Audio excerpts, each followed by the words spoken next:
Hello, Darklings. So, it seems as though the top 10 videos are fairly popular, and it's funny how many people have asked me to do this one specifically, which is my top 10 favorite zombie films.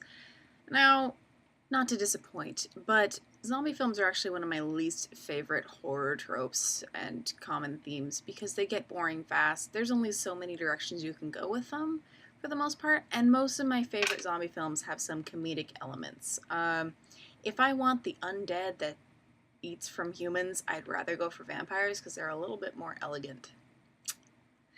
But that being said, I do like quite a few zombie films, and so don't be disappointed if there's something that you like that isn't on this list, because this is a top 10 list. I can think of more zombie films I do like, these just happen to be some favorites.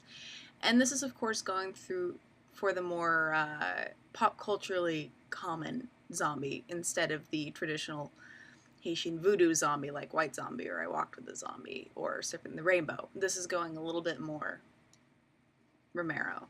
And speaking of Romero, the bottom one on this list is the obligatory Night of the Living Dead from 1968, the classic black and white, independently financed Pittsburgh gore fest that everybody is quite fond of. Unfortunately, I haven't seen the 1990 Tom Savini remake, but I really want to because I love Tom Savini. And this movie is very interesting and very unique in the sense that it's from the late 60s with a black protagonist and independently financed and a lot of non-actors in actor roles. It's definitely a classic. I didn't like it the first time I watched it. There's a really interesting documentary on it that was on Netflix a while back that was about Night of the Living Dead and about George Romero, and that really helped spark my interest in the film. It's definitely worth the watch and a classic for any zombie lover.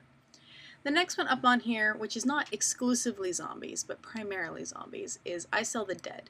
Now, this was put through IFC. It's a couple years old. I think it's from 2000. Oh, I guess more than a couple. It's from 2008, so 7 years.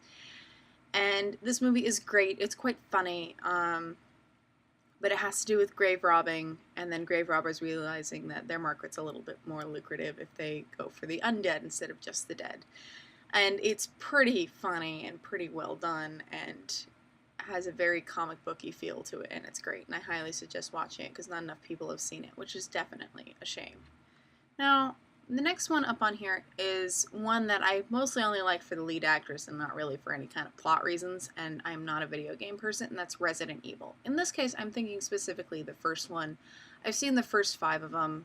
They're not exactly what I would call good movies, but they are more a little in the spectrum of action flicks than horror films. But Mila Jovovich is crazy hot, and watching her kick zombie ass is definitely something fun. It's a little less conventional than others when it comes to zombie, and survival horror games are something I've heard good things about, but again, I do not play video games because I lack the hand-eye coordination, interest, and time. So, yeah, Resident Evil is always a fun one to add. Again, I've heard some people complain that the movies are severely subpart of the games, and I'm sure they are, but I don't really care because I don't play video games. The next one up on here is Shaun of the Dead. Now, this is not a horror movie, this is a comedy. And it's a comedy that happens to have zombies in it. It's not even a zombie movie, technically. But it's very good, it's very funny, it's very witty, and if you are familiar with British comedy, it's definitely a classic. The first time I watched it, I didn't enjoy it. When I had watched some more English comedy films and TV shows and was more acquainted with the actors and the type of humor they were using, it was definitely a lot better of a watch. But definitely worth the watch if you haven't seen it yet because it's amazing. Plus, cricket bats. So useful. You got red on you. It's definitely quite funny. And speaking of funny, is Zombieland. Now, I really liked this movie for a long time when it first came out. I haven't watched it in a long time. I kind of lost interest in it, but it's definitely a lot of fun.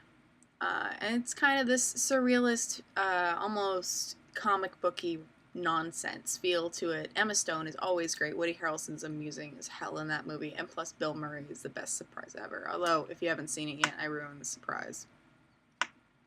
It's definitely a fun ride. It's a little bit more commercial and a little bit more pop culture friendly than some of the others on this list, but totally, totally worth it. The next one up on here is actually Norwegian, which is Dead Snow. Now, if you haven't seen this movie, you're seriously missing out because it is a hot mess, but it is amazing.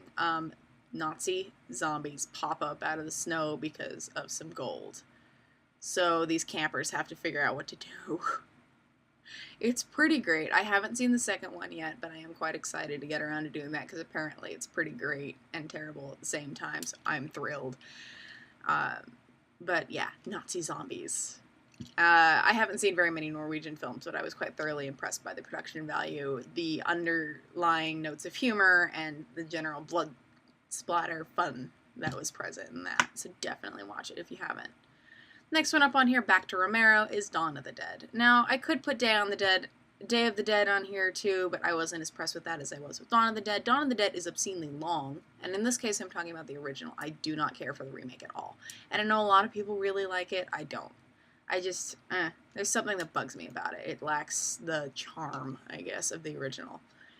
But Dawn of the Dead, classic, filmed in a mall outside of Pittsburgh. At the time, that was the largest mall in America in 1978.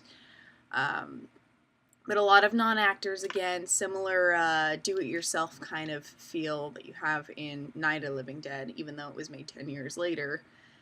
Definitely a lot of fun and definitely worth the watch, even though it is on the longer side of things. Highly recommend it if you haven't seen it yet. I would even go so far as seeing Day of the Dead from 1985, but I didn't include that on this list. Next one up on here, this one's a little harder to stomach. It's not what I'd call easy viewing and is not funny at all, is 28 Days Later. Again, this is a more carefully constructed independent zombie film from England in like 2002, I want to say. And if you haven't seen that yet, it's definitely pretty groundbreaking as far as independent cinema goes. And it's an impressive scale to give this zombie outbreak feel, because the zombie outbreak is pretty common as a viral type of thing, and the way that it's approached is really good. Next one up on here, which I found on Netflix, I don't know if it's still there, and is returning to the humorous side of zombies, which would be Cockneys versus Zombies. Again, very English, and again, very funny, because this is in the East End of London, where the slightly lower class of London has to deal with a zombie outbreak, and it's pretty funny, especially when it descends on this retirement home. Those old people don't give any fucks, and they will go down swinging. It was not what I expected at all, and definitely worth the watch, because it wasn't trash like I kind of expected with a name like that. Anyway, the last one on here, and for some reason it's my favorite zombie film because it's one of the most unconventional I've seen, is Fido.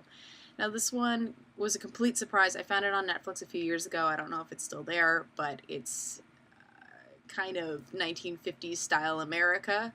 And there was a zombie outbreak, and this little town decides to deal with it by enslaving the zombies and turning them into pets/servants. And oh my goodness, I don't know what I expected, but it certainly was not that. If you haven't seen it yet, I really do recommend it.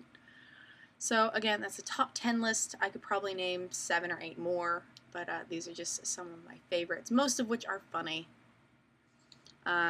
So say your favorites, and I'll let you know what I think of them. Till next time, Darklings.